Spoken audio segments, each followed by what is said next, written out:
Salam hörmətli abituriyentlər, gəlin sizə kimyanı necə oxumaq lazımdır, kimyanı necə öyrənmək lazımdır, onun haqqında danışacağım. Diqqətli olun, çox şey qazanacağınızı düşünürəm mən. Əgər mən dediyim şeyləri eləsəz, çox şey qazanacaqsınız. Kimyanı öyrənməyə başlayacaqsınız. Məsələn, mən bir mövzunu oxumaq üçün, müəllim tutaq ki, bir mövzu keçir, tutaq hibridləşmə mövzusunu keçir. Mən bunu çətinlik çəkirəm öyrənməkdə. Nə edəcəm? Birinci növbədə dərsdə müəllimə diqqətlə qulaq as. Yəni, məqsədi nəsə öyrənmək olsun. Qarşıma bir məqsəd qoy ki, bundan nəsə öyrənəcəm. Yox, başa düşməyəm deyib, sakit oturmaq. Məqsədin olsun ki, mən orada nəsə öyrənəcəm. Müəllimin dediyi hər bir şeyi qeyd olaraq götür. Başa düşmədiyi məqamları soruş müəllimdən. Mütləqdir bunlar. Sonra, həmin günü mümkün qədər gəl evdə həmin dərsi oxu. Oxuyanda necə oxu? Birinci mövzunu aç.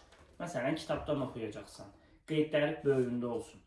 Bəzi uşaqlar müəllimin dedikləri tam qeyd olaraq götürür və oradan oxuyur, o da ola bilər. Amma yenə də müəllim dediklərindən başqa kitabdan mütləq oxumağa çalış. Məsələn, mövzunu oxu, hibridləşmə mövzusu, kitabda nələr yazılıb, nələr var, sxemlər, elektron form, hamısına bax, bir-bir. Gördün ki, çox bir şey yadından qalmadı. Sonra neyinə? Bir dənə vərəq götür qıraqdan, onsuz da qalmamağı normaldır, yəni bu hər kəsdə elədir. Bir dənə vərəq qoy kənardan, başda o deyilənləri öz sözünlə vərəqə, kənardakı vərəqə yazmağa.